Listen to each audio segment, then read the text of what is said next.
Welcome back to a daily dose of good news. As a Christian, I have had many a discussion with someone when secretly I've questioned their sincerity. Maybe you've been in the same boat. You get asked a question about something you believe in, often put across as a challenge, seeking to demonstrate weaknesses in your thinking. The person asking the question isn't really bothered by your answer because they have already decided that what they believe is right, and they're just trying to show up your failings.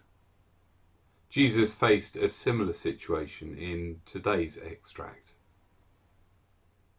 Some of the Sadducees, who say there is no resurrection, came to Jesus with a question. "Teacher," they said, "Moses wrote for us that if a man's brother dies and leaves a wife but no children, the man must marry the widow and have children for his brother. Now, there were 7 brothers. The first one married a woman and died childless. The second and then the third married her, and in the same way the 7 died, leaving no children. Finally, the woman died too.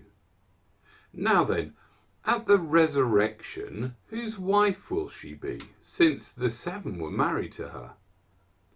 Jesus replied, "The people of this age marry and are given in marriage, but those who are considered worthy of taking part in that age and in the resurrection from the dead will neither marry nor be given in marriage, and they can no longer die, for they are like the angels. They are God's children, since they are children of the resurrection.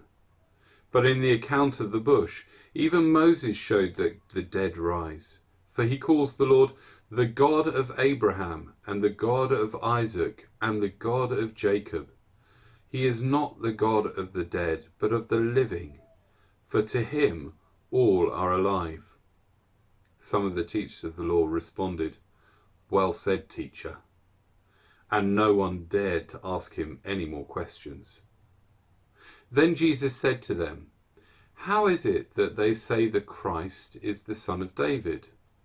David himself declares in the book of Psalms, 'The Lord said to my Lord, sit at my right hand, until I make your enemies a footstool for your feet.' David calls him Lord. How then can he be his son?"